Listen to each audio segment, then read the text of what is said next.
Week 4 recaps. Start out with the Lions and the Packers. Honestly, Jordan Love played so subpar that as I was watching the game, also seeing notifications come through it on Fox Sports, they were saying this dude threw 3 picks, 5 picks, 7 picks, 9 picks, and I'm like, I had to recheck the stats, and I'm like, dog, he only threw 2. They thought he was playing that fucking terribly, that they just felt the need to just spam that shit the entire time. I don't know what happened. We couldn't get into much of anything, honestly, except for one Christian Watson touchdown. And that's really about it. Well, Dobbs had a solid game, I suppose, but again, to what avail?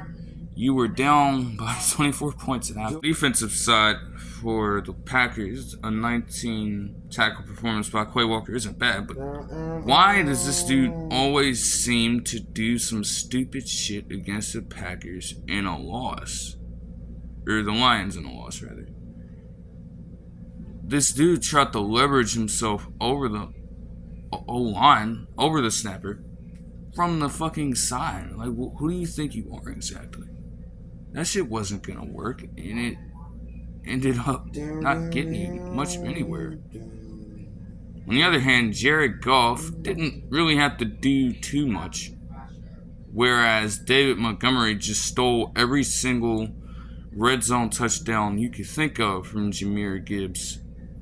Like, you're averaging 3-point yards a carry. Your longest rush was 16 yards. Again, David Montgomery, like, yes, if he was on the Bears, he would definitely be suffering right now, don't get me wrong. And he's definitely thriving right now. But if you're going to get all that volume to where you have 32 rushes and Jahmyr Gibbs is only getting 8 in a single game, you need to be averaging more than some 3.8 yards a carry. Like, it just can't happen. But the Lions defense, I guess, for the first half at least, played solid. This game was way just... The score don't tell you the full story. It was never that close. Let's just say it like that. It's a fine win for the Lions, but I don't know, man. But hey, when you have Aaron Rodgers not playing like himself and you have Jordan Love doing that, you're not really bound to win much of anything. On the other hand, another QB, but hey, this one's getting paid more money. Yeah, I watched the Seahawks game live on national television yesterday night. And I also watched Daniel Jones just get absolutely wrecked. How the hell does a team do worse at home through their first 4 games than the reinstated Browns team in 1999? Due to the fact that the Browns in 1996 became the Ravens and they moved here. You are worse than that team. And the 2013 Jaguars, one of the worst teams to step on an NFL field. You've only scored 3 points in all.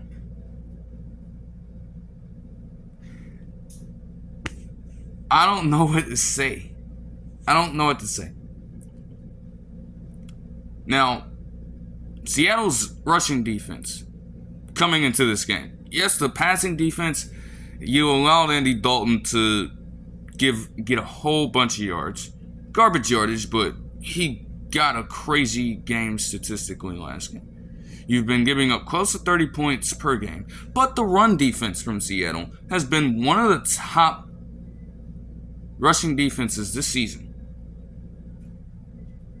Even with Daniel Jones getting 10 rushes for 66 yards, you still only came out with 3.9 yards a carry. The other players that got rushes in this game had 19 rushes for 46 yards. They kept on giving the ball to Matt Breida. And I guess Matt Breida, he really thrived from Shanahan's offense. Of course he did. Since he's been on the Giants, have you really heard much from the man? Not really. There's a reason why he's backing up Saquon Barkley. He's just not there anymore. He got a few lucky-ass catches, though, and he was the leading receiver for this team, which just shows you how bad it's gotten. And again, it's like Jalen Hyatt and Wan'Dale Robinson could become solid wide receivers, but the fact that Darren Waller only ended this game with 3 rushes, 3 receptions for 21 yards, and only 3 targets.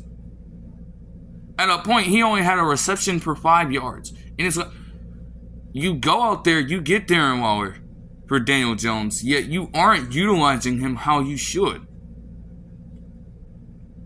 The O-line is clearly garbage, yeah. But they can't be that fucking bad that your quarterback is getting sacked 11 times, that the Seahawks tied a franchise record by getting that many sacks in a game. The Giants just seems to be a mixture of a whole hell of a lot going on right now that ain't looking too great right now. Even with your O-line being garbage, okay, it don't excuse you playing like that, man. It just does not. And again, you're getting paid all of this money. You could have allocated some of that to Saquon Barkley. You could have allocated some of it. If he needs so much help, and honestly, maybe that is the case. So why don't you give some of that money to players who might actually be of necessary service to your team instead of giving it all to a quarterback that clearly needs it? You think he is the one, and you're going to pay him like so, knowing that he needs a fair amount of help. You put yourself in this position. You simply put yourself in this position. Seahawks, man, let me tell you something. If the defense is playing like this, be warned. If the defense is playing like this, that's all I have to say. Zach Charbonnet did pretty solid this game. Can I just thank the Broncos? Can I just extend my thanks to the Broncos so very, very much? Drew Lock to Noah Fant twice for huge gains. That moment was special. That moment was inspiration. Can we thank the Giants and the Chargers and the Jets so very much for giving up on Geno Smith? Yes, he was bad then, but he's definitely showing y'all. He's definitely showing y'all something crazy. Isaiah Simmons tried to get him hurt. Came right back in and just did what he had to do. Quite that simple. Just getting the win. The Seahawks own MetLife Stadium. Beating the Giants there, beating the Jets there, and obviously in MetLife Stadium beat the Broncos in the most lopsided Super Bowl that I myself have witnessed all time to get the fucking Super Bowl win. Do the Seahawks own MetLife Stadium? And do the Seahawks own Monday Night Football too? 29-12, the best record in the NFL on Monday Night Football. When the lights are brightest, the Seahawks showing up. It's quite simple. It's quite simple. You know what I'm saying? Jackson Smith and Jigba will eventually get to a level. I really don't like to see 3 receptions for 5 yards. They really just got to figure out, like, how are they going to best utilize him? Because it seems to me like they're just coming up with a bit of weird formations for him here and there. And you know he's capable of so much more. It's kind of the system, but as they continue to go through and smooth these things over, I think he'll get there. Bobby Wagner with a vintage Bobby Wagner performance. Multiple Seahawks had multiple sacks. Devon Witherspoon. There's a reason why he was drafted number 5. You saw it if you watched the game. Quite simple. Jamal Adams was even getting right in the mix. He was definitely beating the allegations for a little bit, but he couldn't do it fully because accidentally, of course, yeah. But Daniel Jones out here getting this man kicked in the head with a knee and shit. He had to sit out. It is what it is, and he'll be good to go against the Bengals. But this is a statement win for the Seahawks. It's really great to see the defense play like this after a lot of the ups and downs of the past few seasons, and then obviously the Ken Norton Jr. era of him being the defensive coordinator and just being absolutely porous. Yeah, this is quite the turn. I like to see it. If you can keep it consistent, that's great. That would be excellent. Now I'll get into the Sunday games. I'm getting out of order.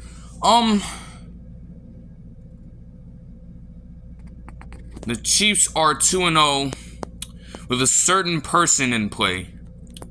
And the quarterbacks of the Chiefs and the Jets swap bodies. You can tell it's Halloween season now. Definitely some Freaky Friday shit. But guess what? Mahomes still got the win. Because that's just what he does. And Chris Collinsworth ended up coming up with a really good point too. Like, these damn third and long runs that he continues to pull off on Sunday Night Football. It's a thing. I know y'all remember last year when they played the Titans and that game went to overtime and how he clutched up and got a long-ass third and long run to convert the thing, man. He just does this all the time. Even in a game that might have been his worst, he still did just enough to win. Isiah Pacheco, on the other hand, a career high game for him. You gotta give him credit. The Jersey guy, hometown kid, making a statement as to why, if he continues to get touches like that, like, he can really, he has a little bit of, it's hard to do because you have so many running backs, but he could be a dark horse Pro Bowler if things go a certain way. I'll give that to him because he like, you gotta appreciate how this dude runs. He might not be the biggest, but he runs hard. He trucked the shit out of fucking Quinnen Williams. Bounced off a tackle attempt from him easily. But I will say though, Chris Collinsworth, as good of a commentator as he is, you are reaching. I was literally looking away from the TV for a second, and then I see and hear this man comparing Isiah Pacheco to Marshawn Lynch, and comparing these runs of his to Marshawn Lynch's second beastquake against the Cardinals. I'm like, what the fuck are you talking about, man? What are you saying? Like, you can't do that. I don't like Isiah Pacheco's game, but I also understand the pure bullshit going on here. I would compare Pacheco to a LaShawn McCoy, not Marshawn Lynch. I know exactly how Marshawn Lynch plays. He's one of my favorite players of all time. I understand how this man played football, and there is no way I can be told that Isiah Pacheco even matches that intensity. Especially right now. Like, you have to get a hold of yourself for a second. Relax. Holy shit. On the Jets side, Breece Hall has to improve on his speed. You have runs of 84 and 43 yards You could have scored on both. You didn't score. Something's got to give. Something has to give at some point. But again, that's the potential that he has. And that's just on 6 carries. That's the potential he has. But in week 1, you only gave him a little over 10 carries.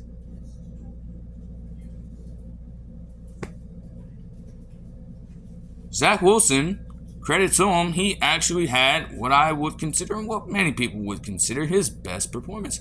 He was making some throws that you never, he could make, but he never put that on display before. And he made some really amazing plays. The 2-point conversion, I didn't see that coming, and he pulled it off. I will credit him for that, but the fumble ended up proving costly. You got to take it in stride, though. But if he can actually, learn from this, play the same way the very next week, and come out with a win, there is a little bit of hope in Zach Wilson that can foster in these New York fans. If he actually takes it up a notch, bit by bit, step by step. It is a process, and it has been a process, but,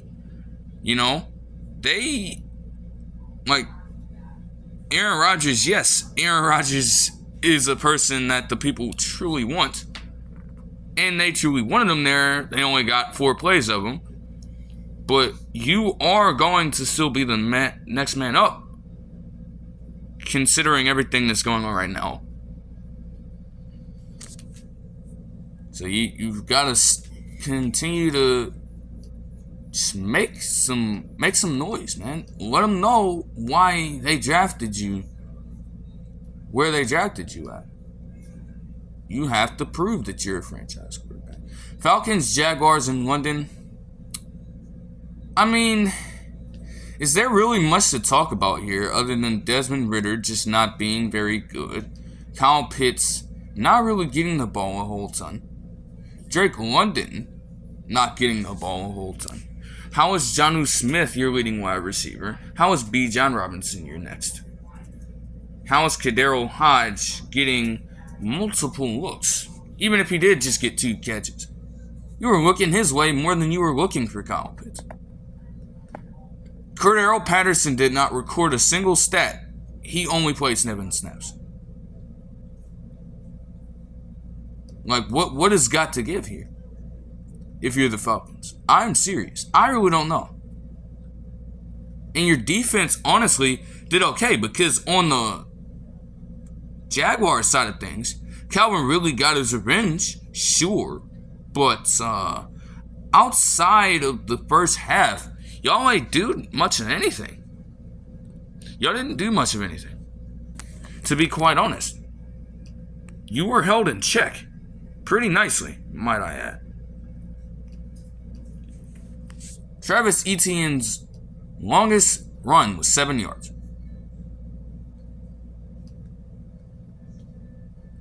But again, hey, the pick 6 to the former Ram Darius Williams. That's just all I need to see. That's all I need to see. There's not much to say. There's not much to really make of this, except Desmond Ridder needs to actually, you've got to take some steps up, bro. You have to. But the Jaguars defense, as always, pretty good. Pretty good stuff. Pretty good performance.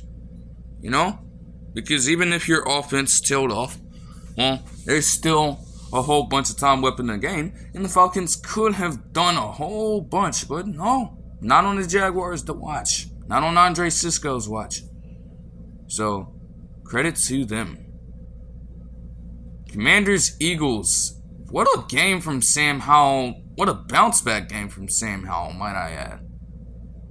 I'll give respect to the Commanders for this. Because even though you lost, the fact that you gave the Eagles hell like that, the fact that Sam Howell, coming off of a game last week where you couldn't really play any worse, leads a comeback drive to tie up the game and send it to overtime. In his first year as a starter, That can't be overlooked. Okay? But the Eagles and AJ Brown, man. And this is kind of playing back to something I've said in a prior video when I was talking about the different draft prospects. Emmanuel Forbes needs to get his strength up. He got beaten immediately off the line. Physically beaten off the line because his strength is not compatible against stronger. It's not gonna mean anything. The little strength he has against stronger wide receivers. AJ Brown is built like a fucking tank. He's 5'11". Emmanuel Forbes is a little taller, granted. You got beaten off the line immediately, and then you got the speed. Cooked you on the double move. For the easy touchdown to even put the Commanders down in a position where they had to make a miraculous comeback in the first place. DeAndre Swift's longest run was 8 yards. Didn't matter. Still came out with 4 yards a carry. Montgomery wishes he could have that type of efficiency. That's all I can say there.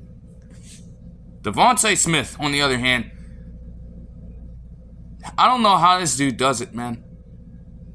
He is really just such a light person. Yet, you're going to go up and make the catch he did. It's impressive. His hands are like... He's got the hands, man. You have to respect it. The hands are immaculate.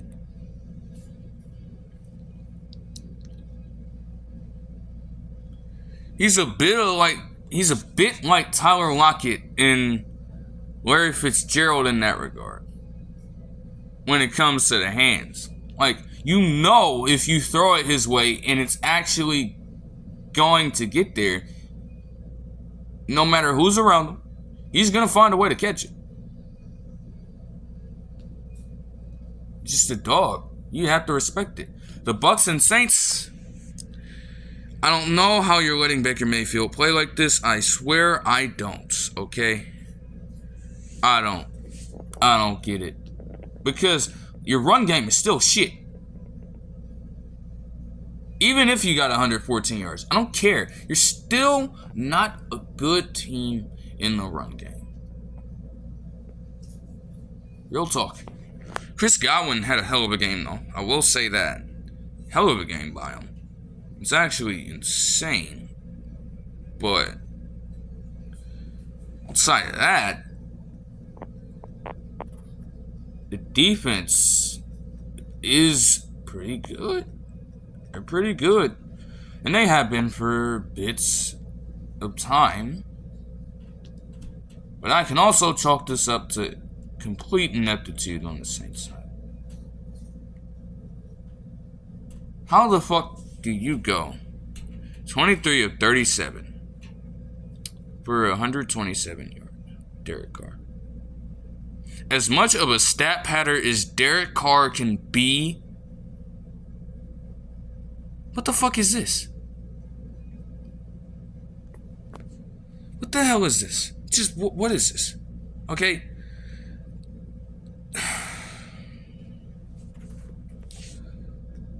Alvin Kamara getting 13 receptions for 33 yards. The only thing I can assume is that you were checking down the ball time and again. His longest reception was 10 yards. You were checking the ball down time and again. Trying to get this man to do something, and it wasn't happening. And honestly, Alvin Kamara having 11 rushes for 51 yards is okay. But honestly, I guess Alvin Kamara, you could say, he might be a little bit rusty in that regard. But if you recognize that, at a certain point, wouldn't you just stop giving him the fucking ball?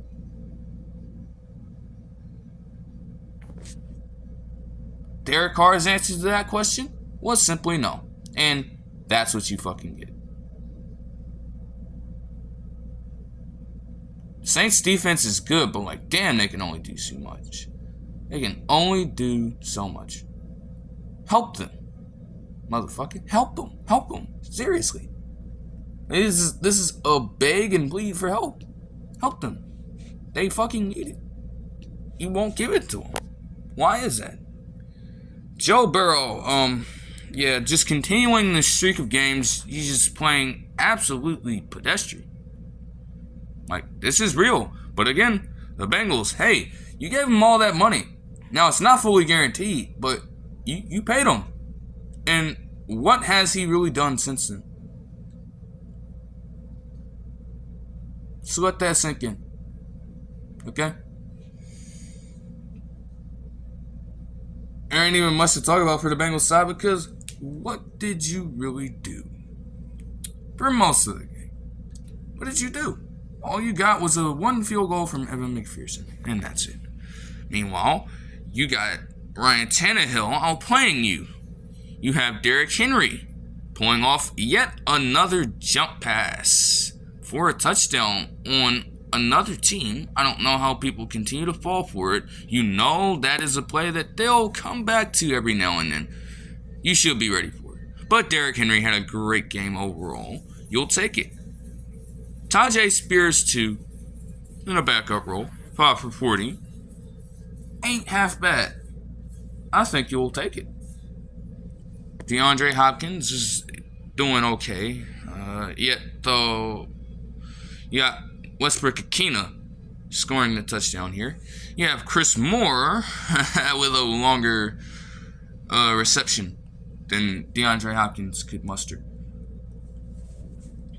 I think this was just a really good day for the Titans, though. I don't know if I expect this the whole time. Just really. Like, they probably won't do stuff like this again. Even if Derrick Henry has good games. I just don't know. I really don't know with the Titans. But it's whatever. The Vikings. It's safe to say that DJ Wanham won them the game, right? Because Kirk Cousins certainly didn't. He played fucking horrible. And again, the 1 p.m. games is how he is able, how he's been able to make all this money and get this contract from the Vikings. So now you're going to play garbage in this time slot. You just got so lucky that you played against Bryce Young. Quite honestly. That's it. Like, fucking 12 of 19 for 139, 2 touchdowns, and 2 picks, man.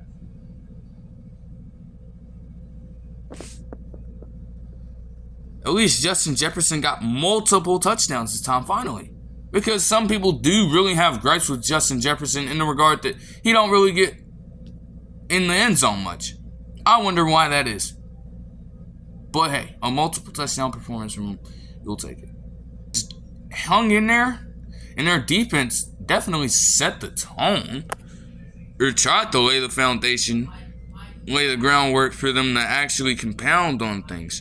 And maybe pull off a crazy win for Bryce Young. But no, didn't pan out.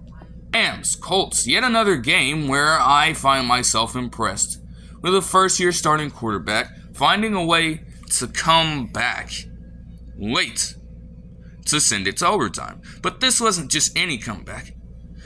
The Rams were dominating the Colts through the first half and a few minutes of the third quarter. We were up 23-0. And they came back fully, led by the young Anthony Richardson. That shows you how bad the Rams are. Then Puka Nacua gamed it in overtime anyway. So I guess, that's just not supposed to matter anymore now. No, that's going to be talked about. The Rams are very, you can have these types of games, but, you're not going to be taken seriously until you show consistency. It's quite simple. Kyron Williams putting up 25 for 103 is alright, but Puka Nacua, man, this is why you give Puka Nacua the ball. Good things happen every single time. 9 receptions for 163 yards and a touchdown, including the game winner, out of 10 carries. I don't fucking like the Rams. I don't fucking like the Rams. Obviously, I want the Seahawks to beat them every time they face them. But I will say, when they get Cooper Kupp back, because Puka Nacua has done enough to earn himself the number 2 wide receiver role on this team. There's no doubt about that. I don't want to hear it. If they get Cooper Kupp back at a reasonable time, that duo is going to be dangerous. And I think everybody knows it too. It's just going to be how long before Matthew Stafford fucks shit up? That's the question. Because obviously, Matthew Stafford has his flaws. I think we very much understand this about the man. So, that's going to be something to figure out. But that duo is going to be a sight to see when things get all worked out. Yeah, credit to Anthony Richardson. Seriously. Real stuff. No receiver there has had a crazy game, but they just made plays. They all contributed in some manner. Though you would like to see Michael Pittman with more than a single reception for 15 yards. Because he is their number 1. I think that's just kind of how the game went, though. So I guess it's okay. Fine win for the Rams. Tough loss for the Colts, but I think they'll be more than fine. Dolphins, Bills. Devon Achane with an increased workload did well, so I guess that's something. But other than that, they got a reality check. I think the Dolphins will still be okay. But you knew coming into this game, they were not going to be able to pull off half the shit they did against the Broncos. Because the Bills team is a legitimate team. Josh Allen got the perfect game. Stephon Diggs dropped his nuts all over the defense. That 55-yard catch and run for a touchdown. Ugh, man, that was actually like insane. That's really all I can say. And there's not really much more to get into than that.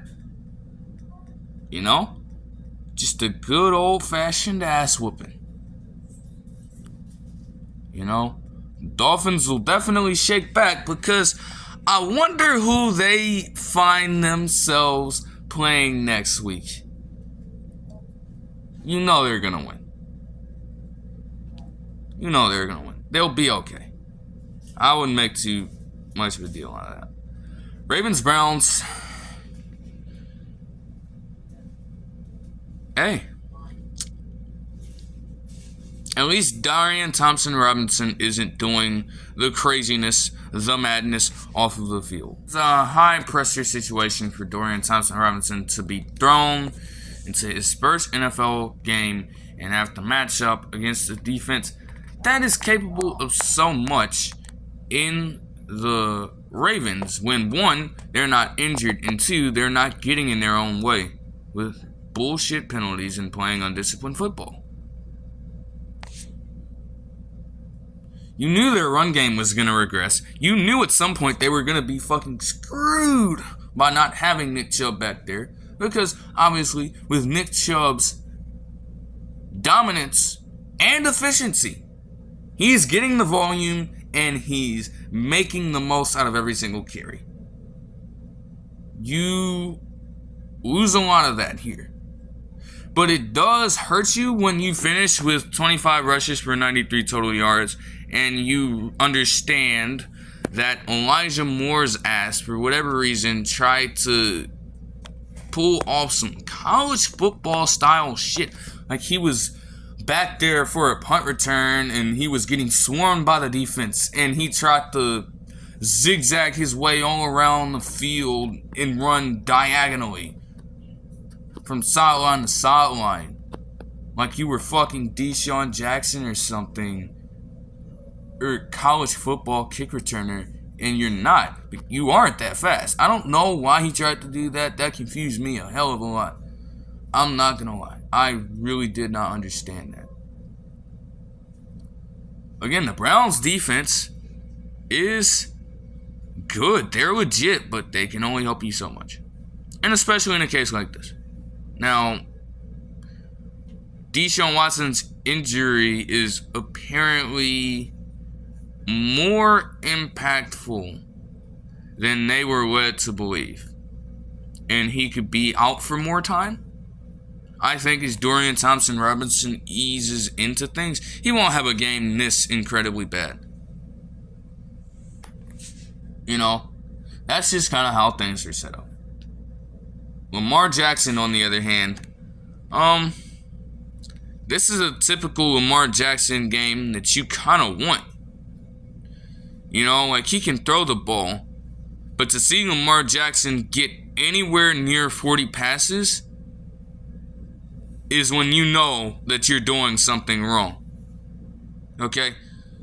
15 of 19 for 186 yards, 2 touchdowns. Nothing flashy, but efficient enough to get the win. And pair in a couple of touchdowns for him on the ground. That's the type of game you want to see from him. Gordon had an okay game, but y'all had to get a little scared when they kept him on the field in the red zone. That's all I can say. People don't forget that, yeah, he had a fumble problem, but where exactly were all these fumbles occurring? In the red zone. People continue to overlook that for some reason. I really don't see how you could do so. I mean, shit, I remember perfectly. Monday Night Football season opener. Yeah, I remember that shit last season. Broncos country. Yeah, we'll get to that in a bit though. But meanwhile, we're going to talk about the Ohio State boy. CJ Stroud is balling out. Plain and simple.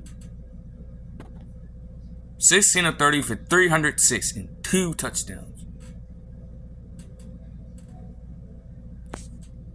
It's simple as that. I don't have to say no more. You see it on the field. You see the talent. You see why he was drafted where he was. Nico Collins, on the other hand, 7 for 168, 2 touchdowns. I still really don't know what to make of Nico Collins, man. Maybe I'm just not seeing enough of him on the field. I don't know. It's like, this is just a player that I can't seem to figure out completely right now. I think as time progresses, I'll eventually get there. I guess he is putting up a fair amount of numbers.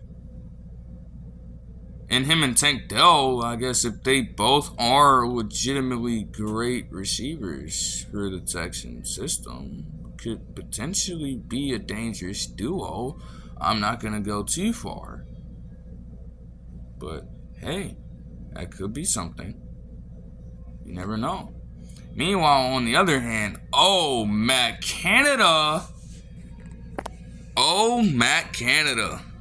Oh, boy.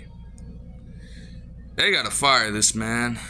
I don't know how they're going to do it. I don't know when they're going to do it. They probably should do it soon. You've got to fire him.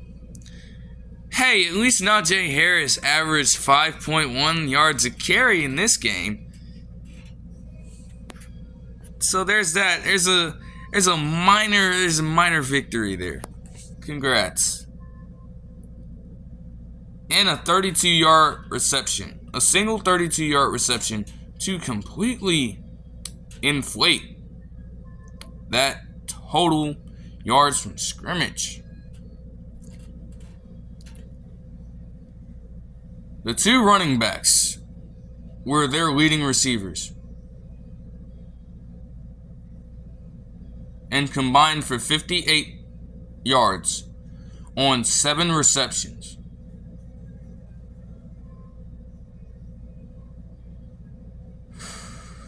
Their wide receivers had 7 receptions for 56 yards.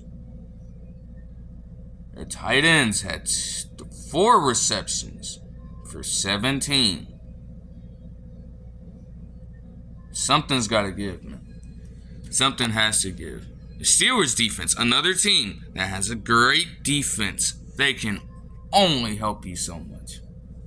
In this day and age of football, I don't know what these teams don't understand. If you got an offense like that, where both of the running backs playing for your team are outdoing every single one of your receivers, every single one of them,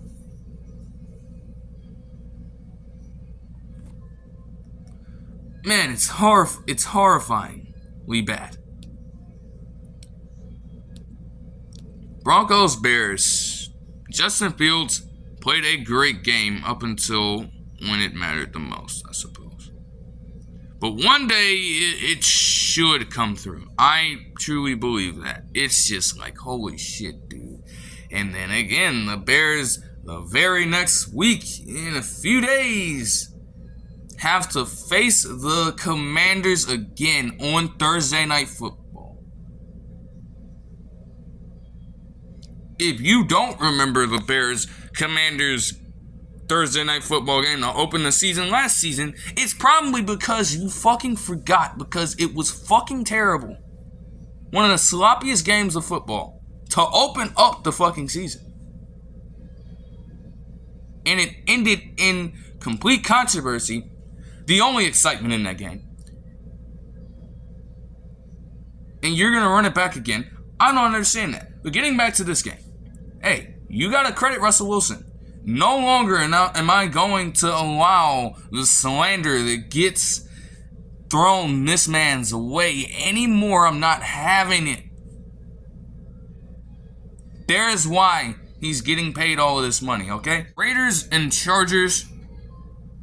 Khalil Mack had 6 sacks. Nothing else to it. Really nothing else to it.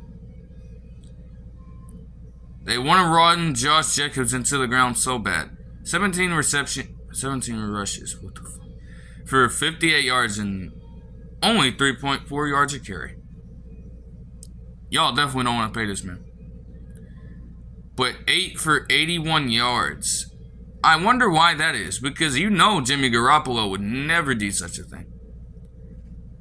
Which is not saying much about their quarterback situation right now. I ain't gonna lie, but hey, you know, at least he gave Hunter Renfrow a little bit of targets here and there. But shit, I mean, dog, Jakob Johnson, the fucking fullback, matched Hunter Renfrow's total yardage with a single catch. Hunter Renfrow needed 2. Like, what is going on? Like, he's this dude, Hunter Renfrow, was actually playing well. And it's like, okay, have you forgotten about trying to get this man involved in the offense? What the hell is going on?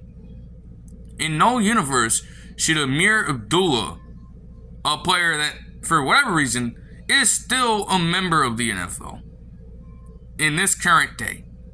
I still remember it like it was yesterday when this man was at fucking Nebraska putting up video game numbers. There's no way you're letting this guy get more receiving yards than you. Or the offense calls to have this man get more involved in the offense than you on a given Sunday.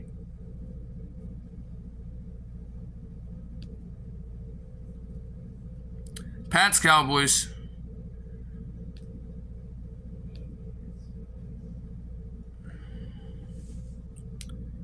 So, yeah. Cowboys fans are just going to get delusional again. And I know it's... You Patriots fans are in shambles. You Boston fans might be in shambles, actually. I don't know. Because the Red Sox, dude... also, that's an entirely different story. Yeah. Hey, I got breaking news for all you. And this is something you may not know. Hey, come here. This is something you may not know.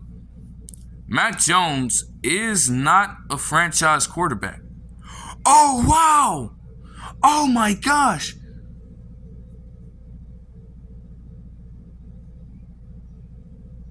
Stares down Deron Bland. Gives him a pick six. Here you go. In replacement of Trayvon Diggs, which, bruh, honestly, bro, I don't want to give the Cowboys credit, bro, but let me tell you something. If Trayvon Diggs was still... if Trayvon Diggs is still playing, I'm fucking telling you, he is setting the single season record for interceptions in a season, in a single game, all thanks to Mac Jones. Because he'd be out there trying to cover. You know, though, he's gonna be trying to get the interceptions. He don't give a shit about coverage. He doesn't care about covering the man. He wants to fucking pick. Okay? Mac Jones could throw up any fucking pass, and it would somehow get into Trayvon Diggs' line of vision, and he'd fucking go for it, and he'd get it every single time.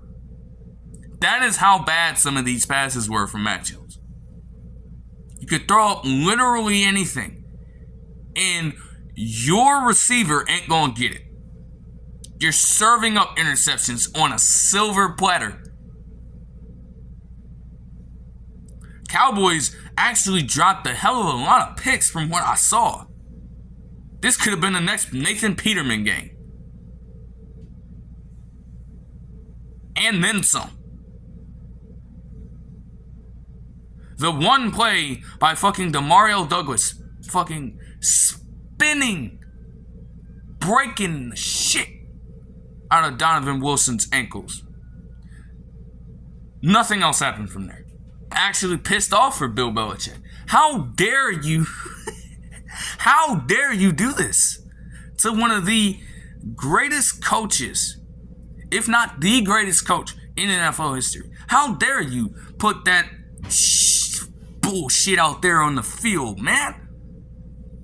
That execution was historically bad by a coach that is highly lauded. Despicable. Oh my gosh. And then you're gonna have Tom Brady fans try and change the conversation on who had more of an impact on their dynasty. Like Bill Belichick ain't who he is, man. It's disrespectful. It's crazy. Cardinals 49ers. I mean, Christian McCaffrey just woke up out here. Just woke up. You know what I'm saying? He knew he was going to get 4 touchdowns. He just knew it. You could tell. Just going out there doing his thing. Quite simple. Cardinals really thought they stood a chance for a little bit, but no. Not so much. And as much of a chance as you think you did. Seriously. That'll do it for this one. I hope you guys enjoyed, and I'll see you guys in the next one. Peace.